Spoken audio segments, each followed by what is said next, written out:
Good morning. Good morning, gorgeous. How are you? I'm good. How are you? Good. So nice to see you again. You too. Can I just say right before we start this podcast, I've had so much hate for these glasses. I don't think I've told you this. Every time I wear them, Really? someone makes a comment, but I really like them. So I think you look so cool. I was just looking at your outfit thinking, I wish I put this little ensemble together. Thank you. So if someone wants to give me some nice critique in the comments, Nice my critique spirits. Basically a compliment. Yeah, basically give me a compliment. No, but honestly, I love these glasses on you. I love your Thanks. style. You always dress really cool. Thank you. I love what you're wearing today. I love how you've done your hair and makeup. Thank you. I feel like that is your my go-to is the makeup that I put on my face. That's kind of like literally what holds the outfit it looks together. so seamless every time. Oh, thank you. You're welcome. I love you. I love you too. So how's your week? It was really good, thank you. How was yours? My week was good. Did a bit of Good. Pilates. Oh, so ticked off my gym for the Pilates week. girly, watch Pilates, out. I know, I love going Pilates. It makes me feel so much better about myself. And I did it on a Monday as well to like set the week up amazing. nicely. So that was good. But also that's part of your little New Year's resolution. So yeah, okay, so that I'm not gonna lie, that was the first time I've been this year. That's so okay. it's okay. Yeah. We're living Well done. Yeah, all good. I'm excited for this episode. I'm very excited for this episode. I feel like it might be a little bit of like more of an emotional one. Yeah. But it's definitely something that needs to be discussed. It does. Yeah. So this week we're talking about quality over quantity with friendships. And I feel like in your 20s, you go through so many friendships, even in your late teens as well. And I feel like you're figuring yourself out when it comes to who should be in your circle. Yeah. And yeah, I feel like this is a good age to kind of come back and reflect on that and who is your person and what works for you and quality over quantity in terms of friendships. Yeah, absolutely. Yeah, I think everyone at this point will have at least had one friendship breakup at this point, if not multiple, and they can really affect us, definitely. And I think it's all about finding your right people. But there's also, like, for me personally, the friends that I had when I was 23, for example, they were the friends that I needed at that point in my life. Like, they were the ones that wanted to go out all the time, wanted to go to the club, wanted to go go on holiday together and drink together and party together, and they were the greatest of friends I could have asked for at that moment in my life. But then as you get older and you start to think of your life in a different way, you need the right people around you, for sure. But the right people, that it changes all the time because you evolve, so they kind of have to evolve with you as well. Yeah, I do feel like I am a bit of a one-off when it comes to friendships. Hear me out. So when I was in school, I was part of like a really close-knit group of girls, but I was getting bullied. Yeah. And I put up with it for maybe 2 years, to the point where, like, when I say close-knit group of friends, like, we actually didn't talk to anyone else, I felt. Yeah, it was almost like that specific group, because me and Hannah went to school together, by the way. The specific group that you're talking about, they were very much like, we're in the group, you're not in the group. So it was kind of like, if you were in the group, you felt as though you shouldn't speak to outside of the group people too. Yeah. And I felt like, because they had that mentality, it's like, well, I can't leave this group, because if I leave this group, I'm not going to be allowed back in. But I was like, fuck this.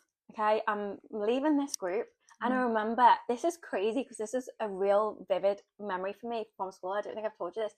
I remember talking to someone else outside the group, and I remember thinking, oh God, like you're gonna get told off. But like, I just couldn't believe I was talking to someone else. The confidence to do it. Yeah, and that this other person I was talking to was so nice and so welcoming and so whatever, because I was kind of like almost led to believe that everyone else was like a nerd. Sorry to use that term, but that's what we would say back in the day. Yeah. Or like not worthy of my, not cool, or yeah. And I was just like, oh my God, like, how have I got this so wrong?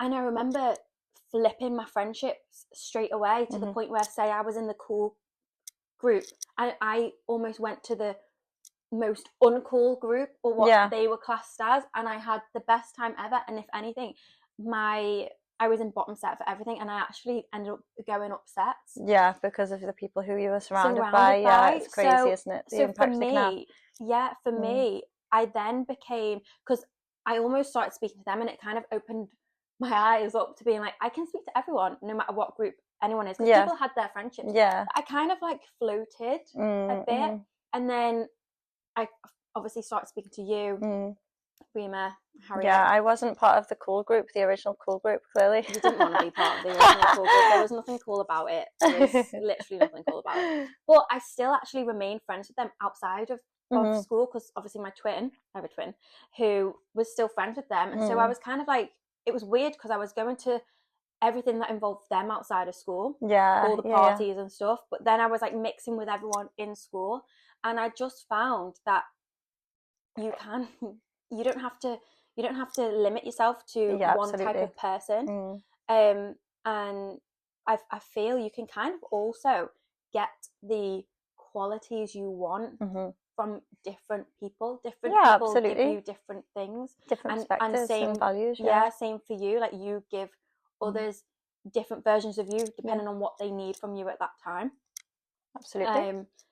But yeah, we just had my little nephew in, and we asked him the question, didn't we? Yeah, and he's so cute. How old is he now? He's 9. He's 9, and he answered very well. He answered very well. We kind of put it to him like, would you like a lot of friends or a smaller group of friends, but they were really, really good friends? And he said a smaller group of friends. Yeah. So shout out to you. I know. Little nephew.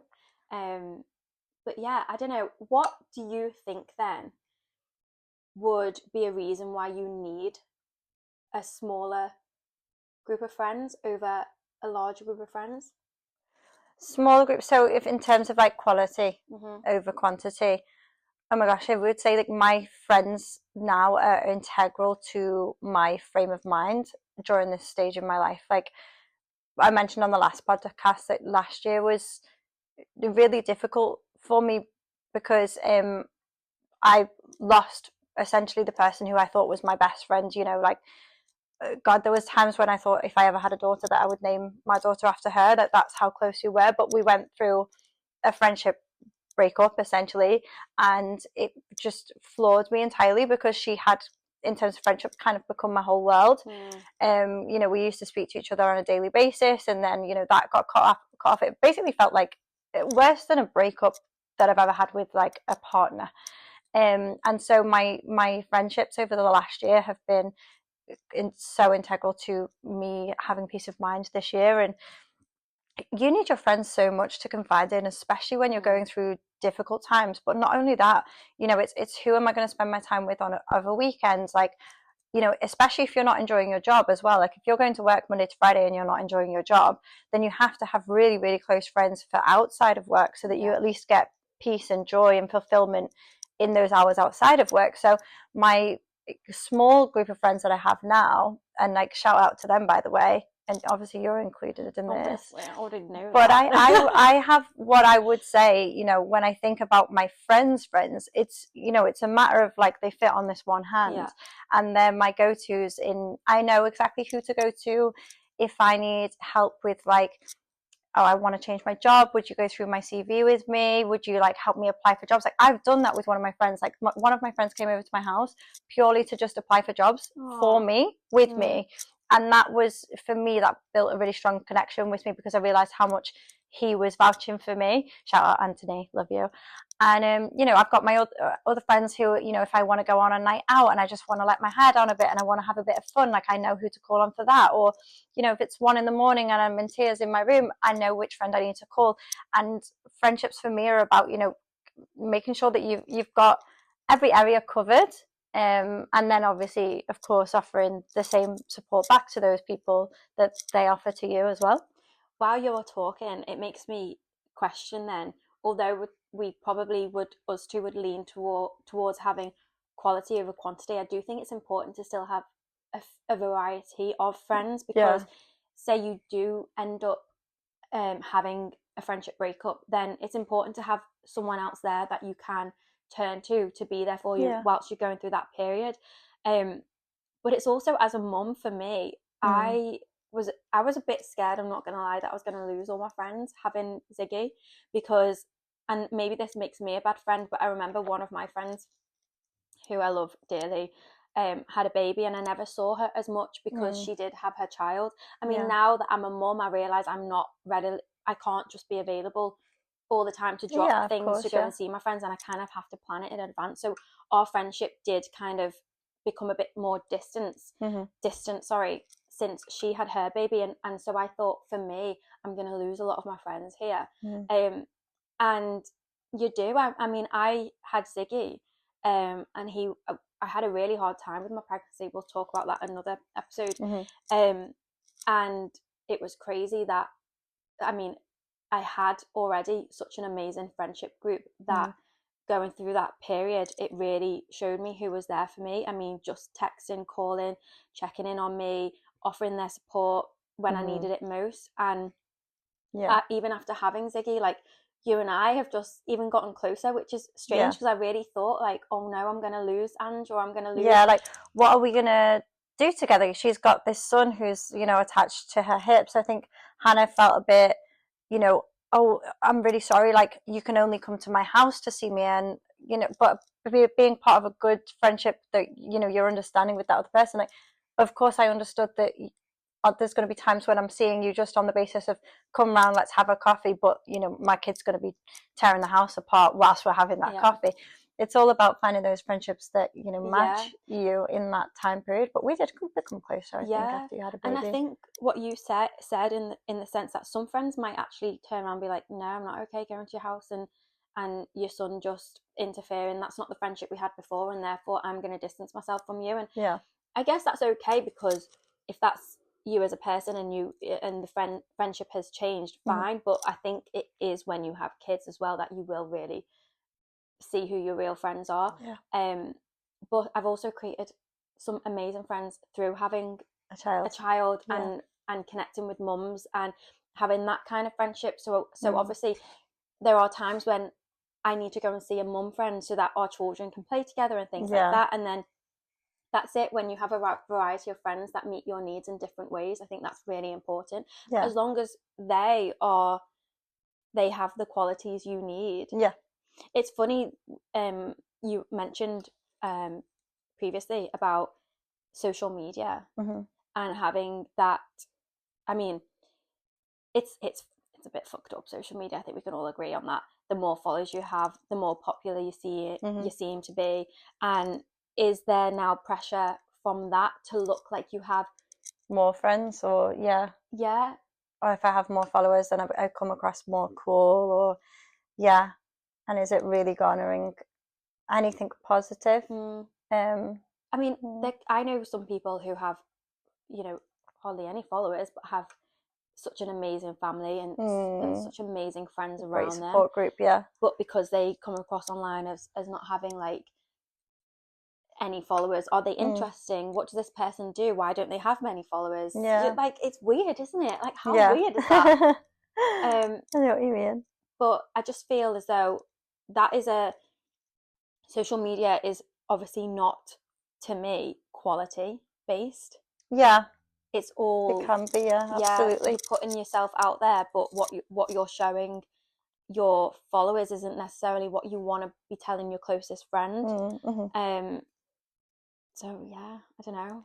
What would you say for you are like qualities in a friendship that would be an absolute must? Like, if they weren't on that list, then you're just not part of my life. Definitely someone who is honest with me. You want to be able to tell someone your deepest, darkest, oh my God, I can't get my words out. Deepest, darkest secrets. And them to be completely honest with you, because that's going to help you get through or over whatever you're experiencing. That moment in your life. So absolutely. So someone who you can trust, who can be honest with you. I think someone who won't judge either. 100% won't judge, because they're supposed to be your cheerleader at the end of the day. If they're your, you know, your closest friends, they're supposed to be your cheerleader. Like I always say, to my face and behind my back, you know, it's 100% of the time. loyalty doesn't come in percentages. It really doesn't. Loyalty is like, I've got your back, whether you're outside of the room, whether you're in a different country. I've got your room, whether we're in my friendship group or whether we're sitting around your friendship group. I've got your back, whether you're going through a good time, whether you're going through a bad time. And yeah. Do you know what's funny, right? So I'm like an avid watcher of The Real Housewives. Yeah. I watch every single episode. Salt Lake City is a really good one, by the way. If anyone wants to start somewhere on the Real Housewives journey, I'll be there with you, holding your hand every step of the way. I will be your cheerleader, okay?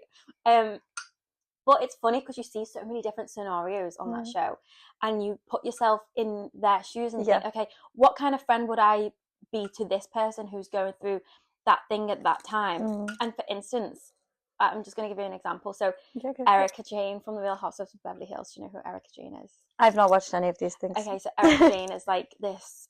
She's this 50-year-old woman, but wow, she's incredible. Like she's a singer. She started her career quite late. She's this out there character, but she went through a very public divorce from an attorney, and some of the stuff that was coming out from. So basically, what started the divorce was he actually got done for fraud. And was stealing money from victims and victims' families. Yeah. Gosh. And throughout this whole period, we didn't really know where she stood in it all. Was she a part of it? Was she, because she was signing documents a little bit? Yeah, she was signing documents that would kind of like make her seem that she had something to do with it. And some friends stood by her 1000%, no questions asked. Oh, okay. Yeah. Some turned their back on her. Well, started asking questions, started talking about her behind other people's backs. Well, was she involved? Was she not involved? Like, can we trust her? Is this person genuine? Is her heart genuine? Anyway, turns out that she really didn't have any involvement.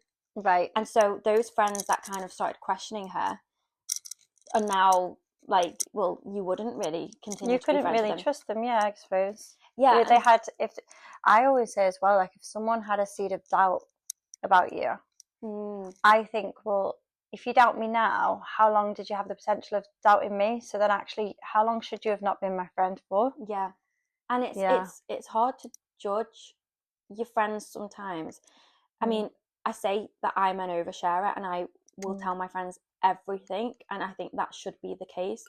But obviously that opens you up to kind of get screwed over or walked over or, you know, and I think it's important to have quality, because otherwise you can't be your true self if you're going to question your friends, or if you're going to doubt them, if you're going to... There's nothing worse than like being in somebody's company and feeling like I can't share with this person because I don't trust them. That mentally is just so bad for you to be in any of those kind of situations.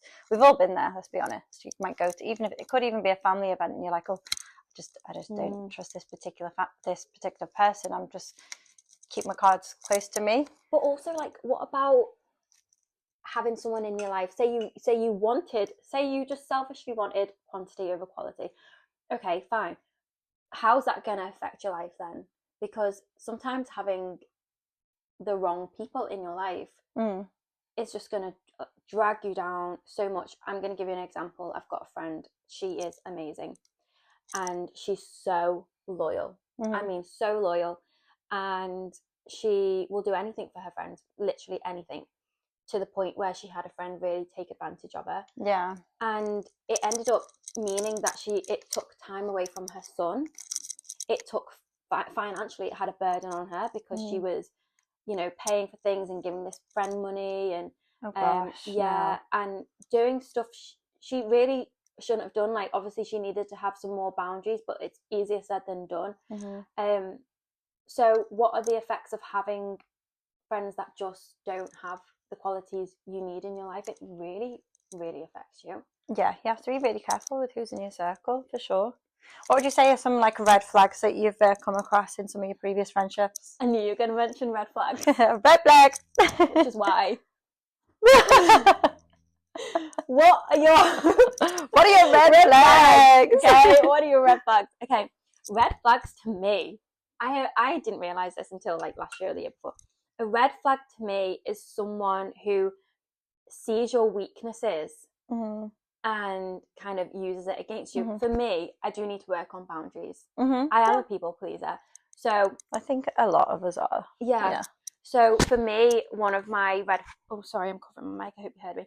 One of my red flags would be, or in a friendship I had, was pushing me to do things I really didn't want to do, even when I said no, like continuing to push me. And cool. I just felt like, because they made me feel bad, so I didn't want to say no. And in the end, I probably did things I didn't want to do, or go places I didn't want to go to, or spend money I didn't want to spend, or drink when I didn't want to drink. Like, to me, someone trying to force you to do something for their benefit or because they want you to do something is a massive red flag for me. What about you? So much to unpack, isn't there? Red flags in friendships. I think one of the first red flags that at the time when it cropped up in a different friendship, I noticed the person make little snidey comments if there was male presence around me. And I didn't like it at the time, but because it's just one sentence, you think, oh, it's just one sentence, I'm not going to throw away a friendship over one sentence. But actually that is just the building blocks of something that could potentially be a lot more than that. And that's why I mentioned before, like, it's so important for that person to be your cheerleader, like if you're in the same room as them and if you're not, because actually what snowballed from that event is that I noticed it more and more whenever we were around male company, and in the end that friendship wasn't something that was healthy at all for me, because if the person's willing to talk badly about you with you in the room, it's probably a really quick leap to assume that they're talking badly about you behind your back, and that really was the case in the end. So that was just like just a little one, if you notice that people are different, give you different energy when there's different people in the room. It doesn't have to be out, the opposite gender, or like a potential suitor or whatever you want to call it. If you notice that they're a bit off with you around other people, it's definitely red flag vibes, because if that's your close friends, like, it should always be the same. Red flag vibes. Okay, let's get rid of red flags. Red flags. But I do also think that's important to get rid of the red flags. Oh my gosh, and in the nicest way possible. I think it's weird because when you're in school, I remember thinking my school friends are my lifelong friends, and I probably won't have any more friends. Like, this is it. I'm gonna live through my life with these same people. And I think starting off with that mentality, it can then be difficult to have a friendship breakup, and because you want to hold on to what you've known. And definitely that was a case for me, and I think I actually went through the worst friendship breakup ever, to the point where I was like, should I just message? Should I just, like, agree to disagree? Should I just let bygones be bygones? And I just had to really, really hold my own and go through this horrendous phase of my life. It was horrendous. But I realised once I'd gone through it, how much this person affected my life. And I mean, there was some amazing positives from it. But I think sometimes when you do go through that breakup, then you realise, okay, this is how it's supposed to be. And I'm glad this has happened, and it is important to let go. It's hard with friendships because, like, relationships, that's such a different. A relationship with a partner is so different to a friendship. I also have another friend who actually has told me she puts her friendships before her partner. Because she says, if anything happens to me and him, then all I've got is my friends. But I've said this before, like, when I've been in, like, a relationship previously, actually, who is the person that I wake up and, like, message day in, day out? Or sometimes, me personally, I don't know about you, I find it way easier to open up to my female friendships. I think just because I feel as though I have a little bit more in common with them. So I would consistently find myself, confiding in my best friends over my partner. And that was, really eye-opening for me in my relationship at the time, because that friendship was so solid. Well, hang on a minute. If this is better for me and healthier for me and just what I needed, then actually why was I dating the guy at the time? And you know, really good friendships can highlight some other things in your other life. Yeah, that one had to go. It's weird. It's weird as well when friendships. So, for instance, if a friend of mine was having a really shitty time with a partner, it's also difficult. How do you, when you talk about qualities, obviously you have your the best interest of your friend at heart, but how would you have to also support them in some of the worst times possible, or you have to support them through things that you already know or have figured out, and you have to just keep supporting them until they've figured that out too, because a lot of the time when you're in a situation, it's hard to see it from an outside point of view, and sometimes that can be frustrating as a friend to be like, when's the light bulb gonna, like, oh my gosh, you know what I mean? Like how much longer am I gonna listen to this shit? But at the same time, that is a good friend. You just have to keep listening and support them until they've figured it out for themselves. But sometimes friendships can test you. Yeah, absolutely. Yeah, I do think as well, there are times when there's not gonna be anything wrong with a friendship. You just might outgrow a friendship. It's all part of growing up. Yeah. I'm 32 now. I'm going to be 33 this year. I've finally, took me a while, got to the point now where I don't mind going out. Truly, I don't. I mean, and I'm talking about the club right now. The club. But Angela's a very I was a very outgoing person. Like, I would go to the club like 4 or 5 nights a week. It really didn't bother me. I loved it. And, you know, I loved walking into the club and knowing everyone there. It was like, hey, how are you? Like, everyone that works there, I knew everyone's names. Like, it was great. But I am starting to get to a point now where my friends that are a bit younger than me keep inviting me out. And I'm like, I can't be bothered to do that now. To do that activity, you know? So, yeah, you do outgrow certain situations. It's just part of, you know, if that's a really solid friendship, then you can keep that friendship in place by doing other things with them. But you know, I'll come meet you guys before you go to the club. We'll go for a couple of drinks, but then like I'll see you off and I'll head home. And it's just working around it. Some people would be like, okay, she's not coming to the club anymore, which means therefore we're no longer friends, because they might not make that effort to see you outside. Absolutely. And so, like you said, therefore you might outgrow that friendship. It's not like you've done anything wrong or they've done anything wrong. It's just circumstances have changed. And I think as well, it's important for friendships to support that change too. I mean, that could result in you having a massive argument with one of your friends because you no longer want to go to the club. Yeah. But anything could be. Do you know what I mean? And that's when you really see people for who they are and see if they're good for you or not. I think having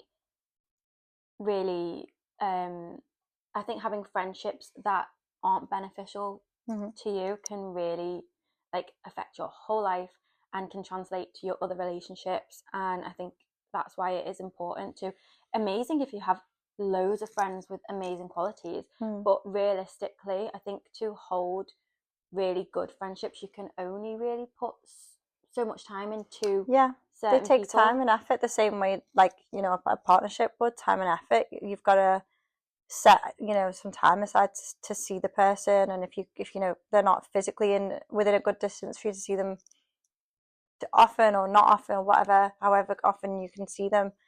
You know, some of my best friendships, I might only see them once a year just because of where they live, but we take the time to chime in with each other and check in on each other. And those are some of my favorite friendships, actually. You know, the ones that, you know, when you send a message to your friend completely out of the blue and you're like, hey, I just wanted to check in with you. Is everything okay?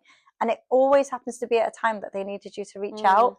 Like, they're good friendships as well. Do you know what I was just thinking?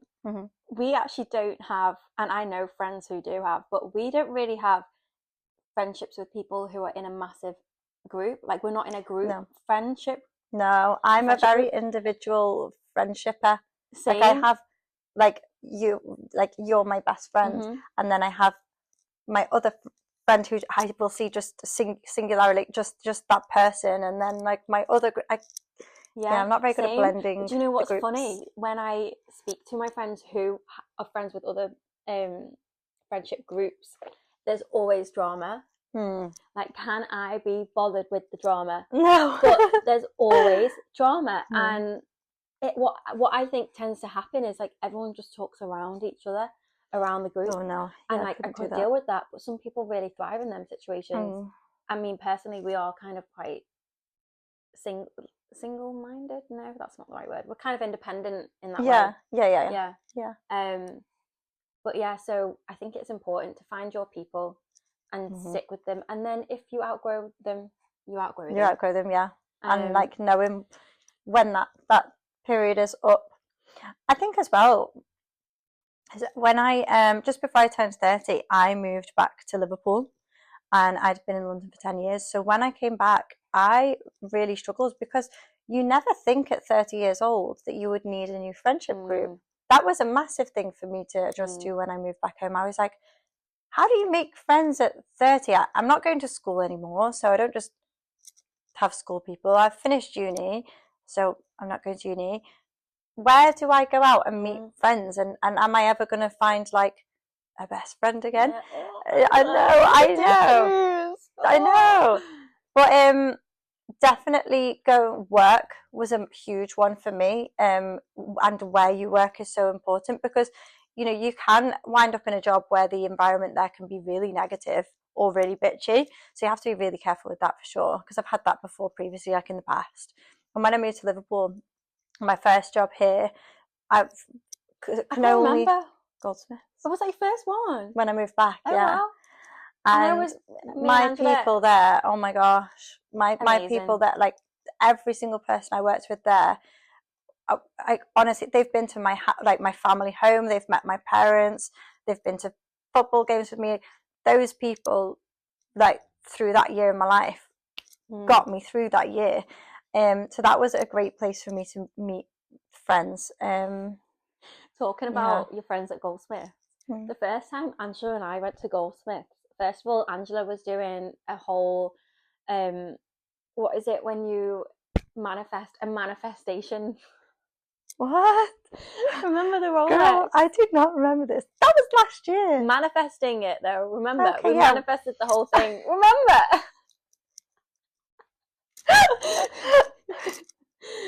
So I love a little bit of manifesting. No, definitely, I agree. But we went into Rolex to try and get our names on the list. Well, I wanted to get my dad's name on the list. And then Angela was like, fuck it, I'm going to manifest a watch.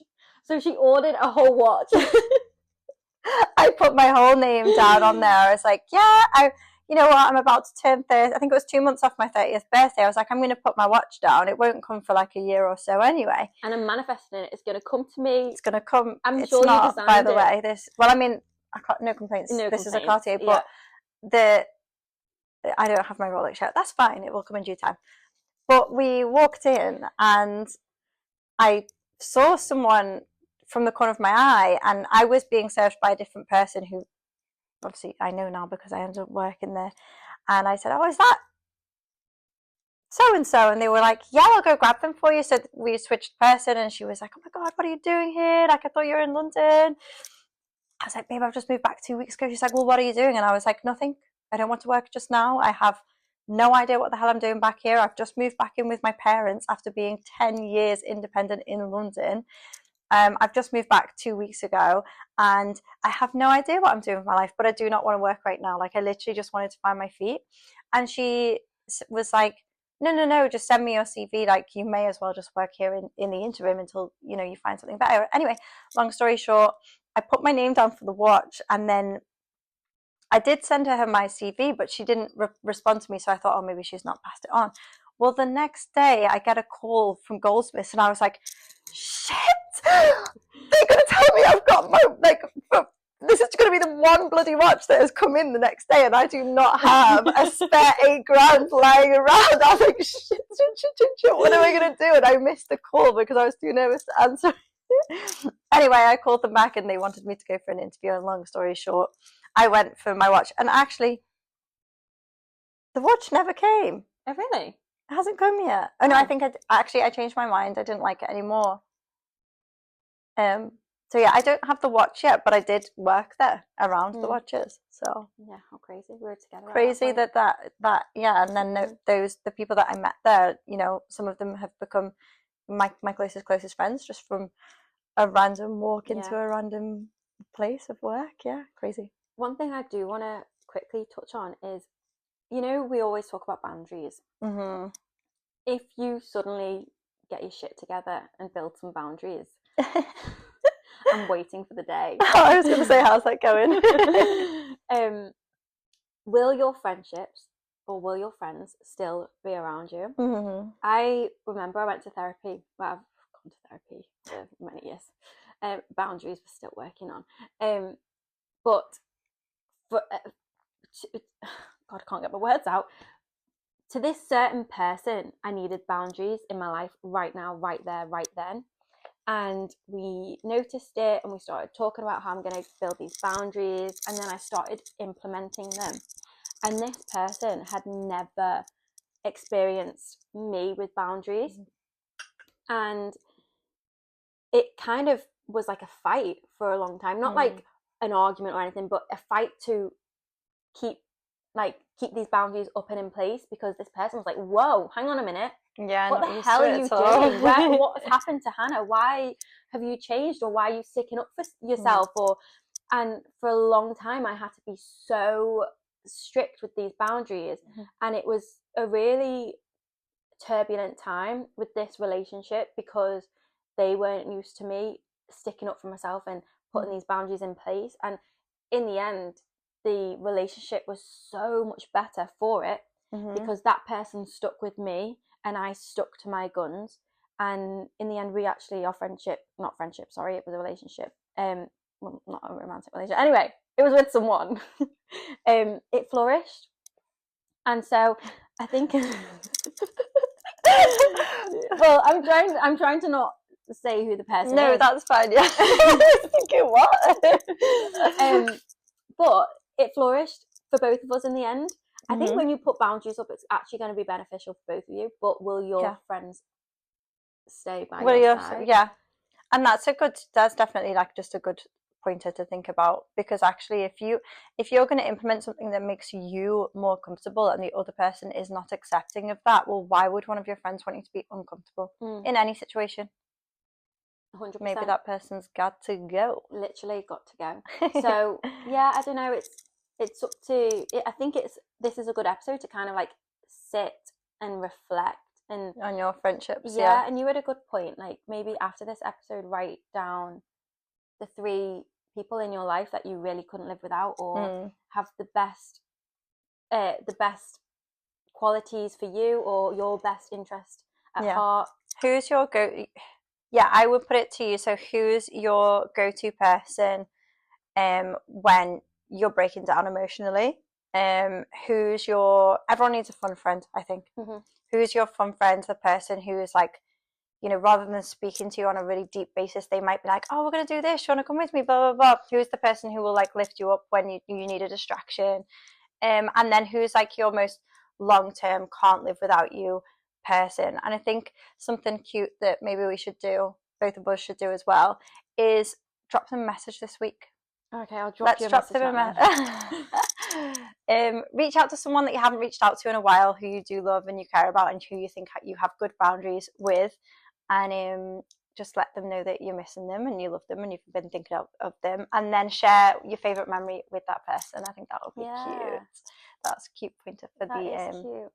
And I feel if you are struggling with a friendship right now, then this is your sign to either put some boundaries in place, or maybe you've outgrown that person, and that is okay. Yeah. If someone's affecting you in the wrong ways, then maybe it's time to let go. Absolutely. Should we do a quote? We should do a quote. As promised, we will end today's... Okay, it's your time. It's your turn to choose. You've got to just be intuitive with it. Like, close your eyes. Yeah. Which one is pulling to you? Please be a good one. Please be a good one. Focusing on what I can control and making peace with what I can't. Oh, that's cute. That's cute. Yeah. I think that one... It kind of is in line. It is in line. Because you can control the people around you to an extent. And also you can control how much access that person has to you as well. Yeah.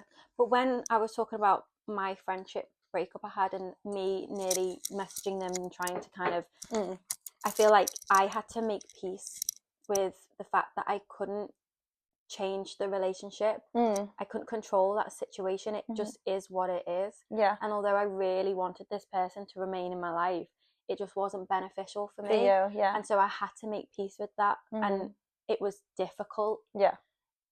But what was the alternative? It was being in that situation. So I think that does kind of definitely fit in with this. And yeah.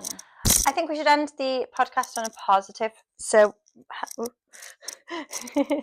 Hannah and I were discussing, you know, some ways to kind of nurture your relationships that you know are good and that you know you want to keep around. So we came up with the idea of a friendship bucket list, right? And I think, you know, we're both obviously in our 30s. Hannah's got a child.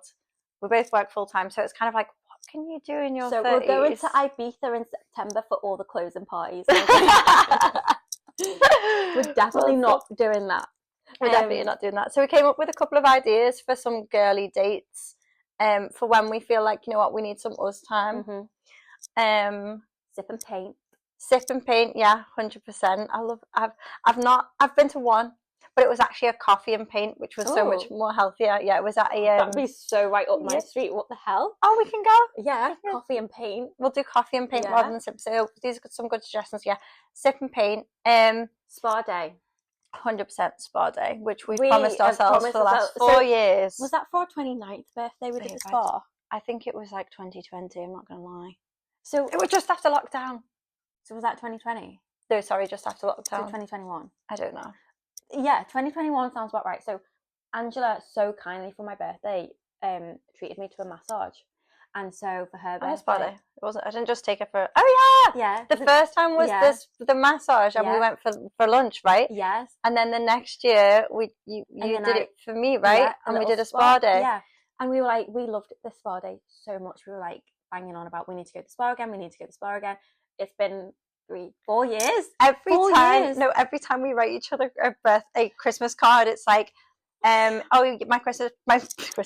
birthday present this year is I'm going to take you to a spa day when we get the date in, because obviously it's just so bloody hard to get a date in, and this is not going to cost us a fortune because we now owe each other 4 spa days. They're not cheap. Okay, they're like this is going to.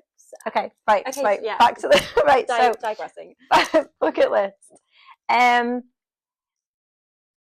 What was that other one? The scrapbooking. Scrapbooking evening at home. Keep it cheap and cheerful. Print off some pictures. Scrapbook could be like memories of your relationship, your friendship relationship, or you could just do like, you know, start off your yearly calendar scrapbook night. That would be really cute. And then one of my ones, which Angela, I know for a fact this probably would not be up her street, but I think she would get a lot out of it. Is literally therapy. What?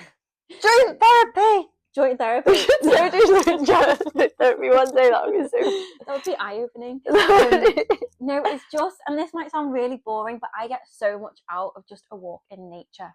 No, I would totally go for a walk with you. We're surrounded here by so much beautiful nature that just a coffee and a walk and just feeling the fresh air and oh my god, that can can lift your spirits so much. So even like a walk in nature, just something that you and your friend agree would be a really cute activity for you both to do. I think it's important to make sure that when you do think of those 3 people that, you know, you couldn't really live without, to invest in spending time with them and creating deeper bonds and becoming closer. Yeah, absolutely. So you can tell them everything. Your deepest, darkest secrets. But yeah, thank you guys so much for watching. Yeah, this was a cute one. Yeah, this was a cute one. I hope you enjoyed it as much as we did. Please like, comment and subscribe because it means so much to us. It obviously means that we can continue doing this, and we just want to bring you more and more episodes. So if you have any feedback, any comments, if you have any ideas for a girly bucket list, friendship bucket list activity, put them in the comments or drop us a message on Instagram, and we'll add them onto our stories as well to share them out with everyone. I'd love to know what kind of activities you guys are thinking of, and also if you have any suggestions for podcasts. I mean, we are full of ideas, but if there's something you want us to specifically talk about, then we will delve right into it for you. So amazing. Yeah. Love you guys. Thank you guys. Have the best week. Bye.